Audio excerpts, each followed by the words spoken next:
Bueno, a continuación Luis Moya y Ainhoa van a presentar su grupo de investigación. Si preferís... Gracias. Nada. Bueno, primero, muchas gracias a los organizadores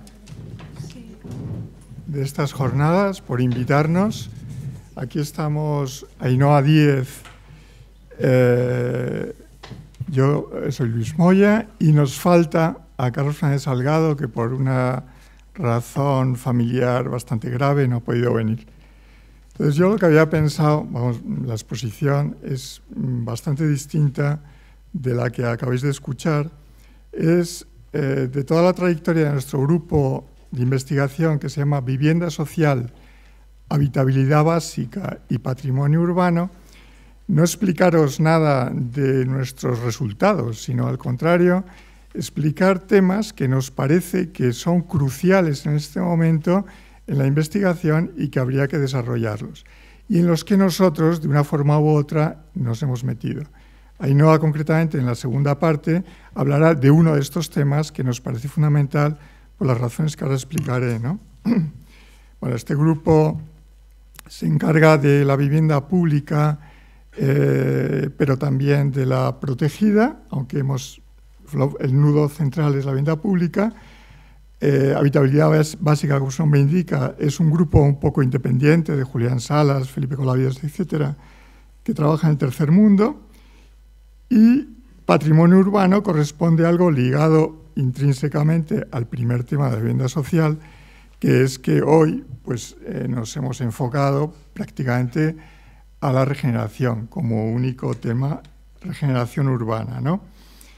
Entonces, pero explicar que patrimonio urbano lo estamos enfocando tanto en el continente como en el contenido, es decir, que pensamos que la defensa del patrimonio de determinados barrios, sobre todo de la antigua periferia de los años 50, 60, 70, etcétera, se justifica fundamentalmente por la relación que existe entre el barrio físicamente y los habitantes que lo ocupan, ¿no? Una cosa también que es un poco nuestra satisfacción, pero por otra parte nuestro punto débil, es que nos ocupamos de todas las escalas, o sea, nos interesa desde la distribución de la vivienda, el sistema constructivo, la estructura y tal, hasta la relación con la ciudad y pasamos por todo. Lo cual en este mundo de especialistas, pues tenemos poco que decir, porque casi todo el mundo o es especialista o no es nada, pero nosotros quizás somos especialistas en la vivienda social, pero luego, escalas, momentos, etcétera, intentamos abarcarlo todo, vamos a todas. Bueno, entre los trabajos antiguos hay unos, voy a referirme a dos, que nos voy a contar, y además voy a contar solamente lo que tiene que ver con el objeto de estas jornadas, que es la regeneración urbana. Uno fue sobre la vivienda social europea, porque nos interesó saber qué podíamos aprender especialmente de países como Alemania, Holanda y Francia. Y en efecto, la primera obviedad es que ellos no tienen un sistema donde la vivienda es un objeto de especulación y nosotros sí. Y eso cambia absolutamente todo. O sea, eso tal. Dentro de lo mucho que se puede derivar de esa situación, una cosa en lo que conviene trabajar, porque creo que es el futuro, es en las sociedades sin ánimo de lucro. Algo que está perfectamente desarrollado en Alemania, muy bien en Holanda y menos en Francia, que son estas sociedades que trabajan para conseguir viviendas sociales sencillamente por un sueldo, como cualquier otro trabajo, pero que no hay un beneficio como se deduce de la palabra. Y esto es algo que en España no existe. No existe, no hay normativa para ello, no hay, en fin, no hay nada, y sin embargo es algo de lo que tendremos que echar mano porque la administración es imposible y las empresas van a pasar por lo menos medio siglo hasta que se hagan a la idea de que la vivienda no es un objeto de deseo especulativo, ¿no? Entonces yo creo que eso es un tema importante. Hablaríamos mucho de las cooperativas de alquiler, etcétera, pero no tenemos tiempo. Del otro trabajo, la vivienda reducida, pues es otra cosa que en principio es obvia. Cuando salió esto del apoyo de la administración a la vivienda reducida o la vivienda pequeña, nos rasgamos las vestiduras, nosotros los primeros, ¿no? hasta que empezamos a ver que es que era inevitable, que era así, que estamos en un mercado libre y que lo que hay que hacer es buenas viviendas reducidas. Entonces, entre las muchas cosas que hemos pensado, hay una que es evidente, y es que hay que compartir los espacios que no pueden estar dentro de la puerta y del espacio privativo. Y ahí hemos dado con un tema vital, porque cómo compartimos, qué cultura tenemos de compartir, de no compartir, cómo se hace eso, cómo son esos espacios, cómo se diseñan, etc. En qué proporción tienen que estar. Este es el tema que nos ha preocupado casi más de todo. Es que además hay que compartir desde un punto de vista de la sostenibilidad, o sea, ahorrar agua, ahorrar energía, viene de compartir, porque es mucho más rentable el agua para muchos, la calefacción para muchos que para pocos, en fin, esto que lo sabéis perfectamente. Trabajos nuevos. Uno solo, hemos hecho un trabajo, como algún otro grupo de aquí, que es una revisión de la normativa residencial para el Plan General de Madrid, que en principio, como todos los planes generales, prometen todo. O sea, es estupendo porque trabajamos gente que estamos muy bien, que nos interesa muchísimo Madrid, que sabemos de urbanismo, qué tal, y luego lo que ya será el plan general, pues ya será otra cosa. Pero de momento estamos todos encantados, ¿no? Entonces, pues hemos intentado primero definir cuestiones, porque en la normativa la definición es fundamental, es fundamental. La normativa, yo creo que podríamos estar todos de acuerdo si no lo discutimos, cuanto menos mejor, y sin embargo, cuanto más clara mejor también. Entonces, pues hemos definido qué es, dónde vive una persona, qué espacio privativo tiene derecho. La habitación de atrás que hablaba Virginia Woolf, o sea, qué es la pieza mínima, qué tal. Le hemos dado vueltas, hemos llegado a una conclusión, eso tiene unos espacios de acompañamiento y hemos llegado a unas conclusiones. Luego, entre la vivienda y el edificio. El edificio, pues esto de los espacios comunitarios lleva inmediatamente, hay que distinguir entre las estancias comunitarias, los espacios colectivos, que serían desde lo que ocupa un pilar hasta la escalera y tal, a distinguir los espacios comunitarios, y luego los anexos, que pueden ser también privativos, fuera del espacio privativo, como es el garaje y el trastero, sobre los que también hay mucho que decir y mucho que hablar, ¿no? Para hacer este trabajo hemos partido como de una serie de criterios básicos. Uno es la flexibilidad, distinguiendo claramente entre lo que son los elementos invariantes, estructurantes, los que vienen con el planeamiento, de los complementarios que vienen con las ordenanzas y que deben ser cambiables. Estos segundos son los que partimos también de un principio que es desconocido en el mundo mediterráneo, que es una cultura de la confianza, que es la cultura que nos ahorraría muchísima normativa. Es decir, en principio un arquitecto municipal es honrado. ¿Por qué no va a decir lo que es conveniente para vivir bien y para que sea bello ese edificio? O sea, ¿por qué pensamos siempre que es un corrupto, ¿no? Entonces, eso es básico, porque entonces nos vamos a la interpretación, que también es básico para tener una ciudad civilizada, rica, compleja, etc. La norma hace una ciudad inflexible, dura, insoportable, ¿no? Entonces, bueno, la cultura de la confianza es algo que sí que existe en otros países y que no solamente se debe a su religión básicamente luterana, sino a muchos mecanismos que tienen desarrollados y que es importante. Flexibilidad. Accesibilidad a la vivienda, reducida, por tanto, saber en qué espacio mínimo se puede vivir, pero que es complementario de ese espacio mínimo. Luego la rehabilitación.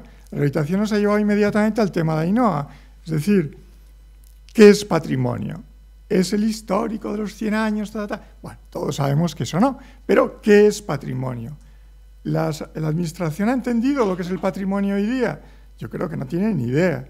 Si somos nosotros los que tenemos que empezar a explicarles que el concepto de patrimonio es algo diferente. Y luego, adaptación de los mecanismos de ordenación al tiempo. No pensar en nada para allá, sino que todo se puede mover, todo es flexible, toda la normativa tiene que ser flexible. Entonces, acabo y paso ahí no a la palabra, con que nosotros lo que hemos trabajado es con una ficha de habitabilidad, que por cierto ya hay otro grupo, que es el de Margarita Lusán, que ha trabajado bastante en ello, hemos seguido desarrollándolo, del edificio. Nosotros creo que estamos intentando aportar una ficha de habitabilidad de barrio, en donde tenemos nada menos que 60 parámetros, no, 53 parámetros, ¿no? En donde hay parámetros morfotipológicos, funcionales y socioeconómicos. Entonces, serían las condiciones para considerar que un barrio es habitable. Después hemos trabajado en un visor de habitabilidad de barrio, precisamente para promover esta flexibilidad que se tendría que apoyar en un sistema SIG. Entonces, ahí es donde estamos trabajando. Luego, hemos intentado definir también los grados de intervención en la edificación, sin complicarlo, como hasta ahora se ha complicado 100.000, donde un grado de intervención es el mantenimiento. Otra idea totalmente nueva, o sea, bueno, no es nueva, pero es poco usada o nada usada, que es, a diferencia de la conservación y la reconstrucción, es dinámico. El mantenimiento es permanente y eso le da unas características diferentes en las que hay que trabajar muchísimo, porque el mantenimiento es lo básico para poder salvar muchas de las cosas que hablamos, de espacios privativos y de espacios colectivos y de espacios públicos. Y por fin estamos intentando inventar, que ya es difícil, un plan de barrio. Entonces aquí, bueno, esto es un tema para discutir mucho con nuestros compañeros, que además de esto saben muchísimo, y el principal problema de un plan es que tiene unos límites, pero los límites de un barrio, cuando metemos las variables socioeconómicas, son difusos, son ambiguos, ¿no? Entonces, hay como los conjuntos disjuntos, ¿no? Y los conjuntos que se solapan entre ellos, sobre todo en los bordes, crean unas zonas de ambigüedad que también estamos intentando trabajar en ello. Y ahora le paso la palabra a Ainhoa, que va a hablar sobre el patrimonio. Bueno, voy a completar esta presentación de Luis con unas breves notas sobre una tesis doctoral en elaboración titulada Acción pública en barrios de vivienda social en Berlín, París y Madrid, identificación, protección e intervención en barrios entre 1977 y 2010.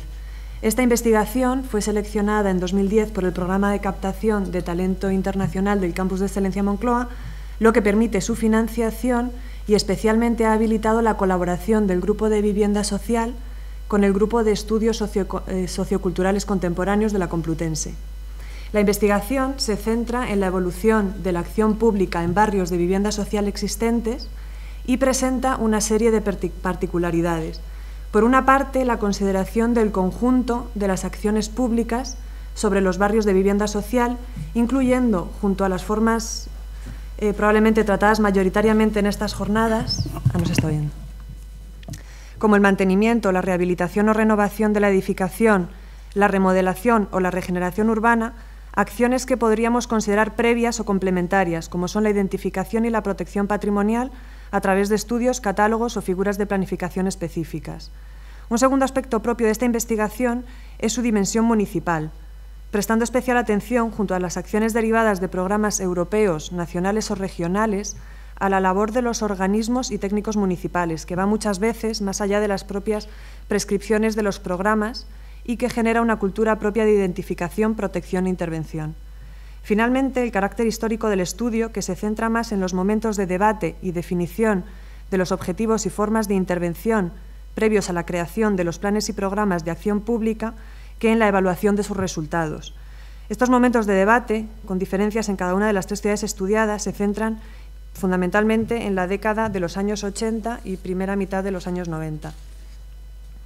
La verificación de la hipótesis principal, los diferentes grados y configuraciones de la separación y especialización de las políticas de acción pública en los barrios de vivienda social, y especialmente entre aquellas dirigidas a la rehabilitación urbana y las centradas en la identificación y eventual protección patrimonial, se lleva a cabo mediante el estudio de la evolución en los últimos 50 años de una serie de barrios de vivienda social donde se han escenificado estos desencuentros entre protección y rehabilitación. Se trata de barrios que han estado bajo la doble tutela de organismos o figuras de protección patrimonial y de programas de rehabilitación urbana. En concreto, los barrios de Caño Roto, Almendrales y Ciudad Pegaso en Madrid, Le Courtiller, La Butte Rouge y la Cité de l'Étoile en París y el barrio de Fenfuhl en Berlín. En el caso de Berlín, la convivencia no conflictiva o con menor conflictividad entre protección patrimonial e intervención urbana podría derivarse de una separación disciplinar y competencial temprana y aceptada por los actores implicados, tras un momento de debate inicial, a raíz de las primeras rehabilitaciones de la edificación y su entorno próximo llevadas a cabo tras la caída del muro de Berlín. Por su parte, en los barrios de vivienda social de París, la coincidencia de un alto grado de especialización de las prácticas vinculadas a la regeneración urbana y a la protección patrimonial con la inexistencia de un debate sobre su posible coordinación lleva a una situación de perpetuo conflicto e intento de redefinición de las competencias. En el caso de los barrios de vivienda social de Madrid, esta separación entre profesionales y prácticas de protección e intervención en el patrimonio urbano es de forma general menor y más reciente, gracias en parte a la continuidad de la cultura urbanística a través de los técnicos municipales y otros actores implicados, y a un limitado grado de especialización e independencia de las políticas de rehabilitación frente al conjunto de las políticas urbanas. Para terminar, aclarar que la investigación no pretende establecer una comparación simétrica entre los distintos casos de estudio, sino entender las singularidades de la acción pública en los barrios de vivienda social de Madrid como reflejo de una cultura de protección patrimonial e intervención en gran medida propia.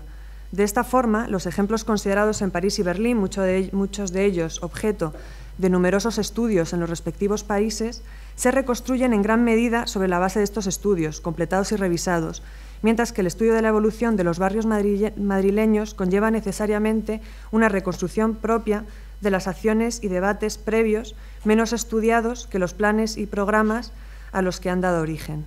Muchas gracias.